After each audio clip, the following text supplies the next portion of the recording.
Hello everyone, and welcome to my Soap Twist 24 channel. I hope everyone is having a wonderful day. Before we begin, please hit the subscribe button and give this video a thumbs up. The evening at the Spencer Beach home had begun innocently enough, with laughter booming off the crashing surf outside and the glow of holiday lights casting a nice mood over the party. Steffi and Finn had joined Will and Electra for a casual holiday toast, celebrating the season despite the ongoing conflicts in their interwoven families. Dylan, the silent art instructor who had just become an unexpected member of their group, had also been invited, a gesture of charity from Electra, who felt a strange kinship with the lady after learning about her tragic incident with Luna. Dylan arrived a little unkempt, her eyes wide with a mix of appreciation and trepidation, carrying a little bottle of wine as her donation to the party. As the night proceeded, Steffi and Finn left early, leaving the three younger adults to continue the talk on the large deck facing the ocean. The weather was chilly, carrying a saline breeze that tousled their hair and made the situation feel intimate, nearly sequestered from the outside world. Will, always the polite host at his family's beach property, poured more drinks, his easy smile putting everyone at ease. He was dressed simply in a fitted shirt that highlighted his athletic form, exuding the effortless charm that came naturally to Spencer. Electra, resplendent in a simple sundress, sat close to him, her hand occasionally caressing his arm in friendly gestures born of their developing friendship. Dylan sat across from them, her legs curled beneath her on the lounge chair, nursing her glass carefully.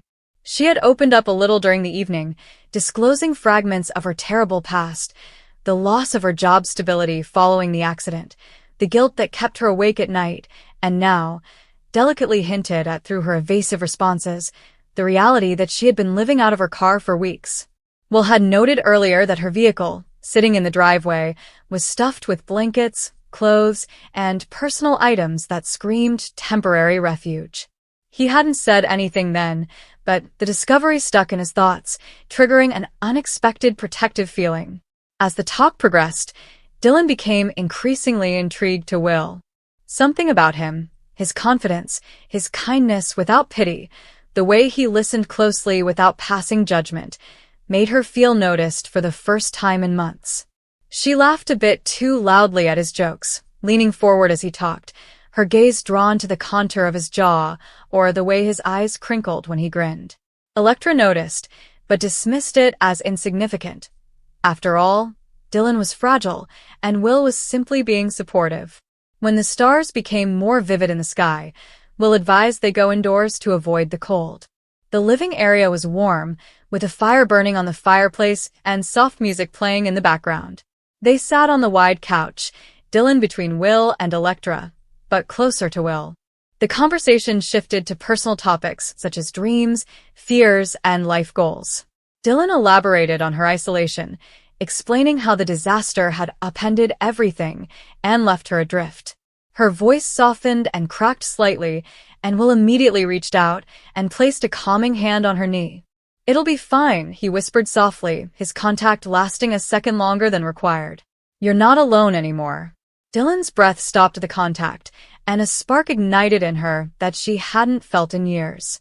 She placed her palm over his without moving away, her fingers delicately tracing his knuckles. Electra, on the other hand, was scrolling through her phone, unaware at first, and suggested they watch a movie to relax. But as the time passed, Dylan moved closer to Will, her body leaning toward his, her shoulder brushing against his. The stress increased gradually, almost imperceptibly.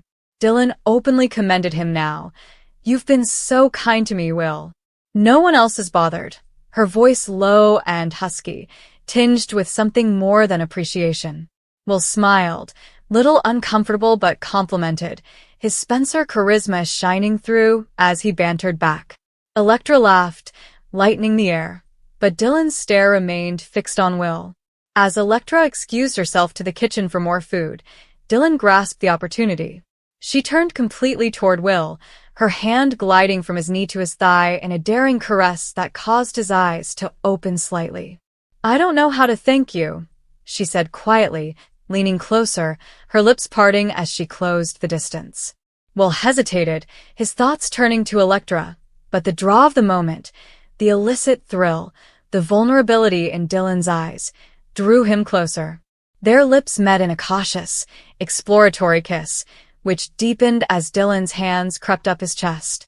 When Electra's footsteps approached, the kiss ended, and they pulled apart, breathless. Dylan's cheeks flushed, a proud glitter in her eye, and Will ran a hand through his hair, conflicted but definitely moved. Electra returned unconcerned, settling in with popcorn and recommended the movie begin. But the seed had been planted. Dylan found excuses to touch Will throughout the film, resting her head softly on his shoulder at a tired moment and pressing her leg against his. Will didn't move away, the last kiss replaying in his thoughts, stirring desires he hadn't expected. Electra, experiencing the change in energy but attributing it to the wine, drew closer to his opposite side. When the credits rolled late at night, Will made the offer that altered everything. Seeing Dylan's subtle suggestions about having someplace stable to go, he casually remarked, "Why don't you stay over? We've got plenty of guest rooms. No need to drive anywhere tonight." Electra immediately agreed, eager to support her new buddy. Dylan agreed with false astonishment, her gaze fixed on Will's with the promise of more.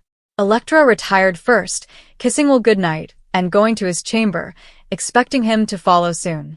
Will lingered in the living room, however, and gave Dylan a tour of the guest apartment downstairs. Dylan's palm brushed across his again as they walked down the dimly lighted hallway, and he didn't pull away this time. She halted him at the guest room door, her back against the wall, and drew him in by his shirt. "That kiss earlier? I can't stop thinking about it," she said softly, her breath warm against his neck. Will's resolve weakened. "Me neither," he admitted, his voice hoarse.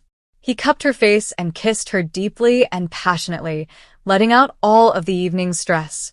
Dylan's hands moved across his torso, tugging on his shirt and guiding him inside the guest room. The door snapped closed behind them. Inside, the seduction proceeded with deliberate ferocity. Dylan pushed Will onto the bed and straddled him, her moves bold despite her previous fragility. She carefully pulled off his shirt, kissing his chest and loving his reactions, the way he screamed and gripped her hips. Will, caught in the heat, flipped her over, his lips ardent, exploring her neck and shoulders as her garments slipped off piece by piece. They moved in a cadence powered by illicit desire, Dylan's whispers encouraging him and her body arched to meet his. It was raw and passionate, a release for both. Dylan's loneliness transformed into bliss, Will's loyalty challenged and broken in the heat of the moment. Hours passed in tangled blankets, faint groans muffled against pillows, bodies moist with sweat as moonlight filtered through the window. As dawn arrived, Will lay awake beside Dylan, guilt tinged with satisfaction. Upstairs, Electra slept peacefully and unaware. Dylan awoke, smiling sweetly in her half-sleep, her arm draping possessively over him. She had entered their lives as a victim, but on that night, she had gotten what she wanted. Will, at least for now. The beach home kept their secret while the waves resumed their constant pattern outside, but the consequences were unavoidable. Dylan awoke first, tracing patterns on Will's skin and preparing for more. She kissed him awake, her seduction resumed with the dawn light, drawing him back into her web. Will submitted again, the passion reignited, but he knew deep down that this was simply the beginning of the troubles. Days blended into a pattern. Dylan welcomed their invitation to stay longer, citing her homeless status, and Electra, as kind as ever, consented. But nights saw Dylan sliding into Will's path, stolen moments while Electra was distracted, lingering touches, and kisses in unexpected places. Will attempted to resist at first, confessing his guilt, but Dylan's perseverance eventually wore him down. She was brave in private, whispering vows of discretion, and her physique was an irresistible temptation for him. Dylan confronted Will in the kitchen one afternoon while visiting Forrester Creations with Electra. She snuggled against him, wearing only one of his shirts, her hands free to explore. "You can't deny this," she whispered, sinking to her knees and grabbing him in ways that left him vulnerable. Will grasped the counter, lost in feeling, as she drew him to the brink with skillful, teasing movements. Later, In the shower with water pouring over them, Dylan transformed it into another session, her back against the tile, legs wrapped around him as he drove deeply, their moans ringing in the steam. It was addictive, and the secrecy intensified each contact. Electra started to notice tiny changes, like Will's preoccupied glances and Dylan's knowing smiles. But Dylan pretended to be innocent, becoming closer to Electra while scheming her next move with Will. The seduction reached its peak on a stormy night. Dylan knocked on Will and Electra's bedroom door, claiming he was afraid of the storm. Electra, half asleep, let her inside for comfort. The three laid in the king-sized bed, with Electra in the center at first. But as she dozed off, Dylan moved closer to Will, her hand sliding under the covers to surreptitiously stroke him. Will's eyes met Dylan's in the darkness, forming a silent accord. Dylan moved confidently as Electra's breathing deepened in sleep, moving under the sheets to satisfy him orally, silent and intense. Will bit his lip to remain silent, his fingers in her hair, the risk exhilarating. Dylan then cautiously went on top of him, guiding him into her while riding slowly, so as not to wake Electra. The storm drowned out their stifled screams, bodies moving in unison, climaxing till they shattered together in silent bliss. The morning brought awkwardness, but Dylan acted normally, her seduction complete. Will was now entwined, needing her despite the wrongness. However, glimpses of Dylan's deeper difficulties emerged.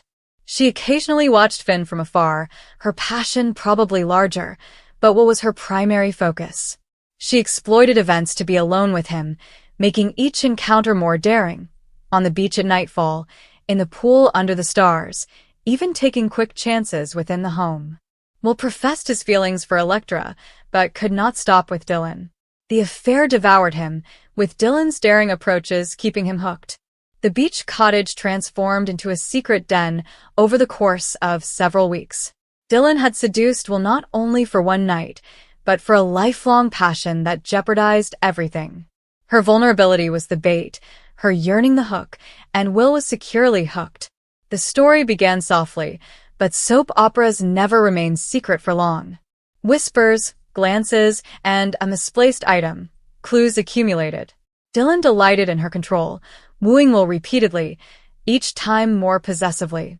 In the end, a late-night fight broke things open, but before that, Dylan had him precisely where she wanted, in her bed, or any bed, whenever she wanted. Dylan had never been the type of woman to rush things, but she was also not one to pretend she was unaware of the impact she had on others. In Los Angeles, where ambition and beauty frequently coexisted, she learned early on that confidence could be as deceptive as a smile. Will, for all his charisma and famous surname, was still figuring out who he was and what he wanted. That was precisely why Dylan's presence bothered him from the start. It began innocently enough, as these things usually do. A shared talk at Il Giardino, a serendipitous encounter that seemed almost scripted by fate. Will noticed her chuckle first, low, pleasant, and completely natural. Dylan watched how Will listened while she spoke, and how his attention remained focused even when his phone rang with messages he chose to ignore. They discussed job, familial expectations, and how tough it was to carve out an identity in a city that continually attempted to define you before you could speak for yourself. Dylan never flirted in visible ways. She avoided touching his arm or leaning in too close. Instead, she let the tension to grow gradually, trusting that Will would feel it as deeply as she did. When she excused herself to depart that first evening, she gave him a look over her shoulder that lingered just too long. Will returned home uneasy, reliving the talk in his head and wondering why a woman he had only recently met had taken up so much room in his thoughts. Over the next few days, they ran into each other repeatedly, each encounter feeling less coincidental than the last. Dylan recommended coffee after a late meeting. Will consented without hesitation, telling himself it was only two adults enjoying each other's company. Dylan spoke more candidly at the cafe, sharing details about her past that hinted at both tragedy and perseverance.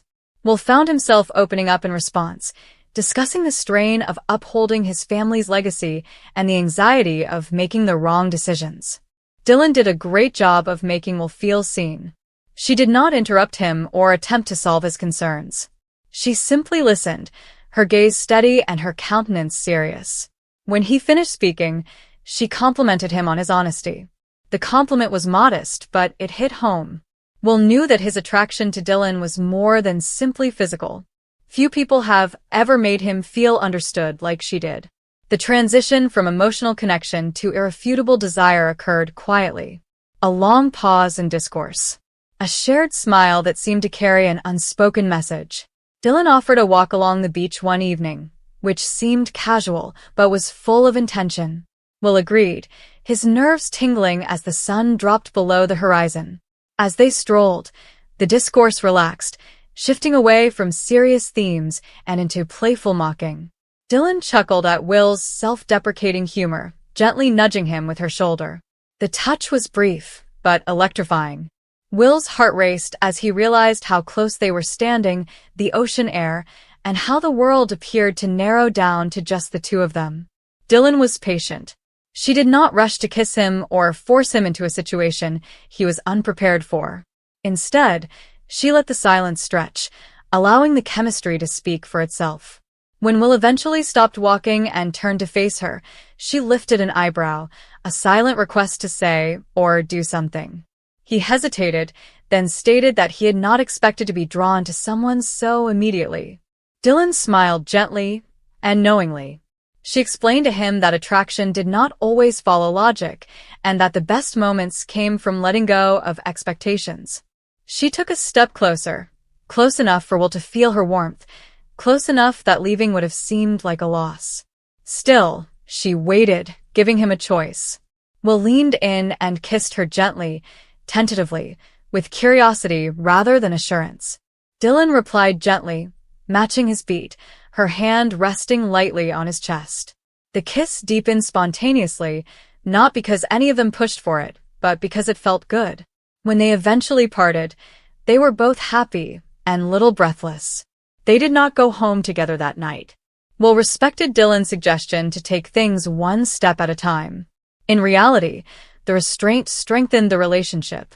They spent the next week together, getting to know each other's rhythms, discovering shared interests and unanticipated disparities.